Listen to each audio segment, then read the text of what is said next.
हमारी हार इसमें नहीं कि कोई दूसरा हमें नहीं पहचानता, हमारी हार इसमें है कि हम खुद को नहीं पहचानते। हेलो माय डियर स्टूडेंट्स, आज हम पढ़ेंगे विद्युत आवेश और विद्युत क्षेत्र से सभी महत्वपूर्ण फार्मूलों को याद करेंगे और पूरी तरह से हम लोग बोर्ड एग्जाम के लिए तैयारी करेंगे। तो चलिए हम लोग देखते हैं कि विद्युत आवेश और विद्युत क्षेत्र से कौन कौन से फार्मूले हैं। इसमें पहला हम लोग जो लेते हैं विद्युत आवेश का फार्मूला क्या होता है। तो देखिए हम लोग सबसे पहले आवेश को Q से दिखाते हैं। किससे दिखाते हैं? Q से। और Q बराबर होता है प्लस माइनस Ne। ठीक है, तो अगर नंबर ऑफ इलेक्ट्रॉन दिया हो, आकार देख उसमें कितना आवेश होगा, तो हम लोग बता सकते हैं इस फार्मूले की सहायता से तो कितना आवेश होगा।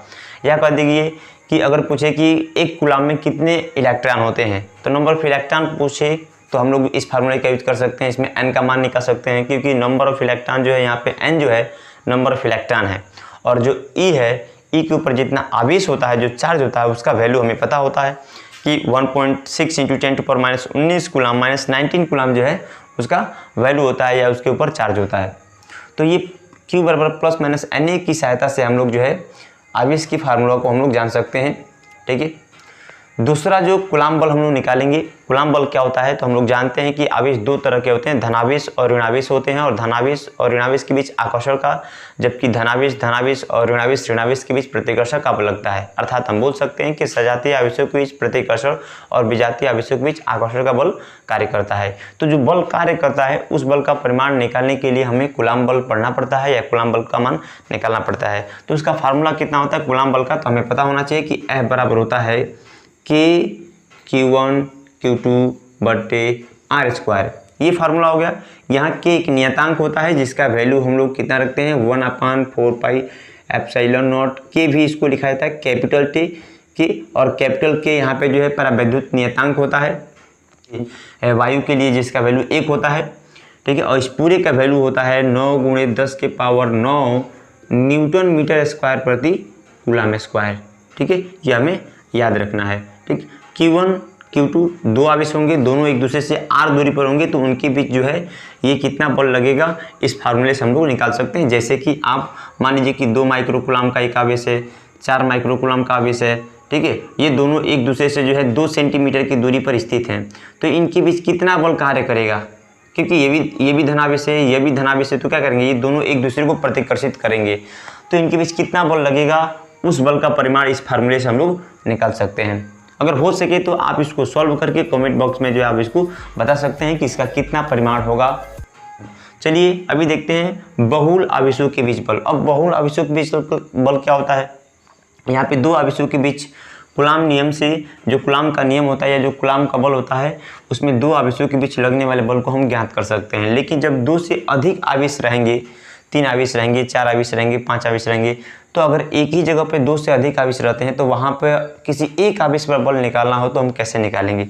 तो जैसे कि अगर मान लीजिए कि यहाँ पे Q1 आवेश है, यहाँ पे Q2 आवेश है, यहाँ पे Q3 आवेश है, यहाँ पे Q4 आवेश है, यहाँ पे मान लीजिए 4 आवेश हैं, तो इनके बीच जाहिर सी बात है कि अगर धन आवेश है, ये भी धन आवेश है, ये भी धन आवेश है, ये भी धन आवेश है, तो क्या होगा, इन सबके बीच प्रतिकर्षण का बल लगेगा। तो इनमें से किसी एक आवेश के ऊपर हमें बल निकालना हो, क्योंकि यह क्या करेगा, जो Q2 होगा इसको इधर धक्का देगा, Q3 जो होगा इसको इधर धक्का देगा, Q4 जो होगा ये इसको इधर धक्का देगा। ये तीनों जो मिलकर हैं क्या कर रहे हैं, Q1 को इधर अलग अलग दिशा में धक्का दे रहे हैं, तो कुल इस पे कितना बल लगेगा, धक्का देने में तो बल लगा रहे हैं। ठीक है, तो कुल कितना बल होगा इसके ऊपर, ठीक है, उसका परिमाण कितना होगा, तो उसको हम कैसे निकालेंगे, तो उसको हम सदिश नियम से निकालेंगे।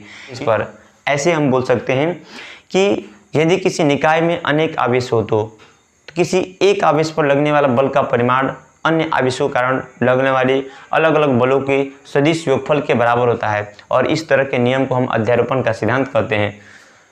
ठीक है, प्रिंसिपल ऑफ सुपरपोजिशन कहा जाता है। तो किसी एक आवेश पर जो लगने वाला बल होगा वह कितने के बराबर होगा, तो मान लीजिए अगर इस पे लगने वाला जो बल है वह F1 है, तो क्या होगा, इसके द्वारा लगाया गया बल, मतलब Q2 के द्वारा लगाया गया बल उसको वेक्टर रूप में, Q3 के द्वारा लगाया गया बल इसको भी वेक्टर रूप में, और Q4 के द्वारा लगाया गया बल इसको भी वेक्टर रूप में। क्या करेंगे, इन सबको हम लोग वेक्टर रूप में ही जोड़ेंगे, सदिश रूप में जोड़ेंगे। और दो सदिशों को जोड़ने का नियम हम पढ़े हैं 11 में। हमने दो सदिशों को जोड़ने के लिए त्रिभुज विधि पढ़ा है, हमने समांतर चतुर्भुज विधि पढ़ा है। उसके अलावा दो सदिशों को गणितीय विधि से हम लोग भी जोड़ते हैं। तो गणितीय विधि का यहाँ पे इस्तेमाल किया जाएगा समांतर चतुर्भुज विधि वाला, जिसमें हम लोग दो सदिशों को जब जोड़ते हैं, जैसे कि हमने पढ़ा है वेक्टर ए और वेक्टर बी को अगर जोड़ना है तो इन दोनों वेक्टरों का जो परिणामी होता है, परिणामी जो आर होता है, वह आर कितने के बराबर होता है? आर बराबर होता है ए का स्क्वायर प्लस बी का square plus 2ab cos theta,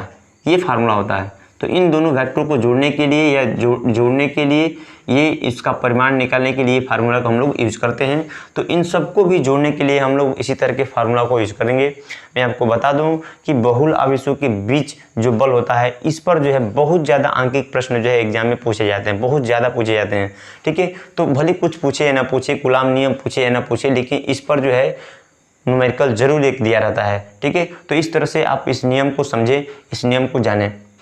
अच्छा, इसके आगे चलते हैं आवेश वितरण।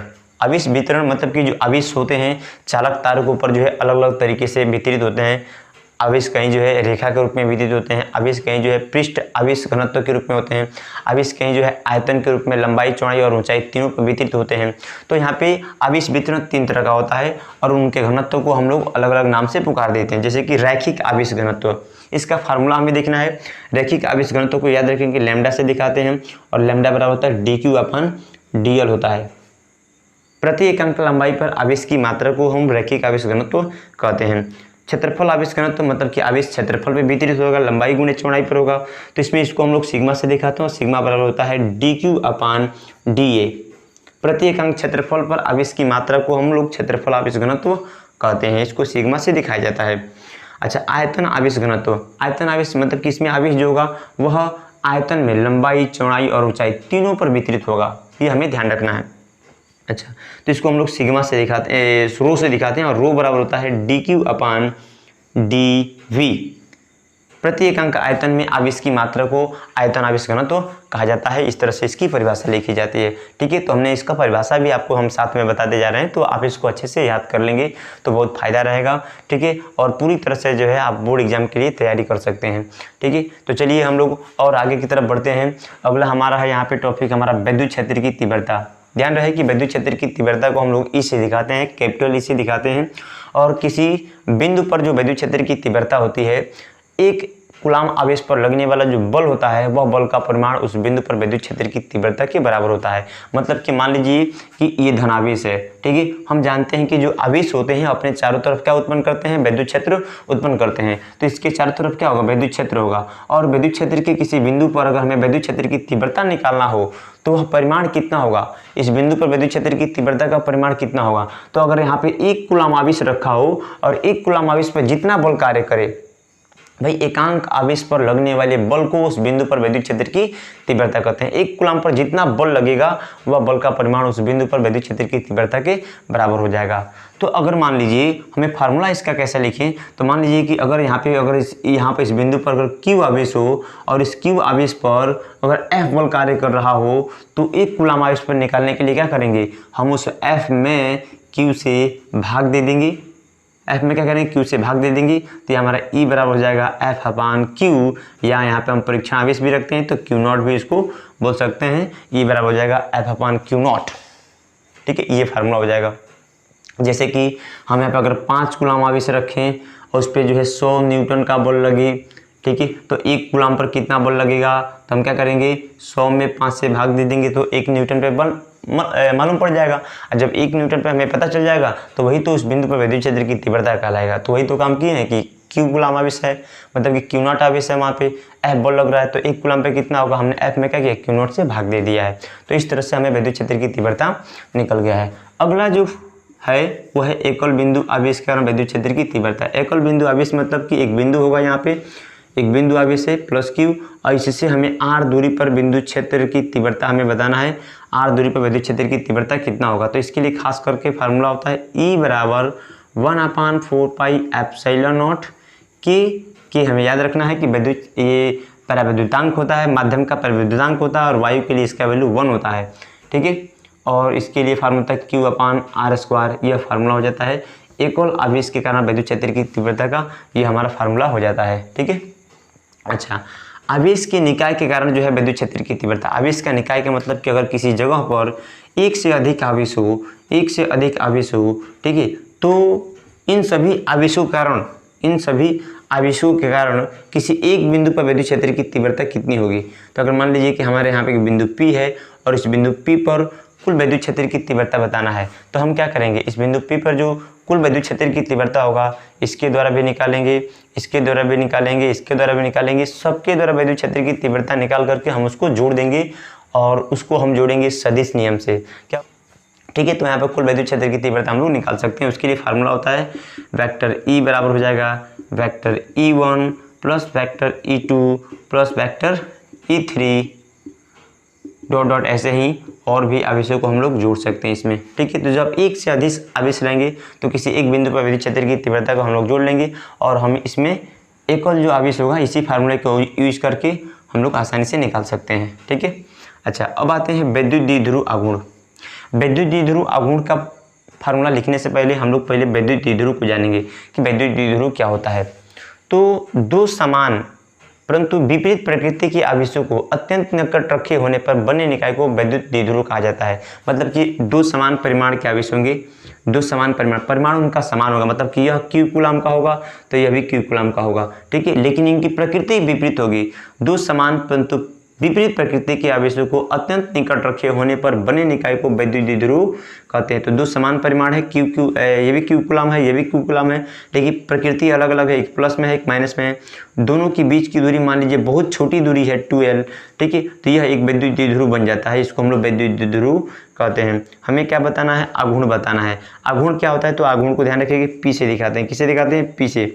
और P बराबर कितना होता है, तो जो विद्युत द्विध्रुव आघूर्ण होता है इस द्विध्रुव के किसी एक आवेश का परिमाण, कोई भी एक आवेश, यह ले लीजिए चाहे यह ले लीजिए, तो किसी एक आवेश का परिमाण, क्योंकि दोनों बराबर है तो हमने एक आवेश का परिमाण ले लिया और इन दोनों आवेशों के बीच की जो दूरी होता है उसी से गुणा कर देंगे आवेश और 2L में गुणा कर देंगे तो ये जो परिमाण होगा यह परिमाण किसके बराबर होगा, विद्युत द्विध्रुव के आघूर्ण के बराबर हो जाएगा। तो P का फार्मूला हो जाता है P बराबर हो जाता है Q गुणे 2L। और याद रखें कि यह भी एक सदिश राशि होती है जिसकी दिशा जो है माइनस से प्लस की तरफ, किधर होता है, माइनस से प्लस की तरफ होता है वेक्टर P की दिशा।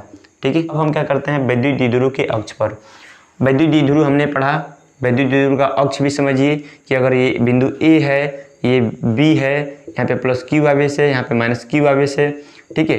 तो इन दोनों आवेशों को जो मिलाने वाली रेखा होगी इसी के अनुदिश अगर हम विद्युत क्षेत्र की तीव्रता निकालते हैं किसी बिंदु पर, इसके मध्य बिंदु O से अगर किसी बिंदु पर विद्युत क्षेत्र की तीव्रता निकालते हैं तो वो हमारा अक्ष कहलाता है। इसको इन दोनों को मिलाने वाली जो रेखा होगी ना, ये जो लाइन होगा, इसी को हम क्या बोलते हैं, अक्ष बोलते हैं। तो इसी के किसी बिंदु पर हम निकालेंगे तो उसको हम लोग अक्ष बोलेंगे। तो जब अक्ष पर निकालेंगे तो इसका फार्मूला हो जाता है E बराबर हो जाता है 1/4 pi epsilon not 2P/R Q। यह फार्मूला हो जाता है। यहाँ पे K भी लगा सकते हैं और बार बार बता रहे हैं कि K के लिए जो है वायु के लिए जो K का मान होता है वो 1 होता है, यह हमें याद रखना है। वायु के लिए K का मान 1 होता है, यह हमें जो है ध्यान में रखना है। ठीक है।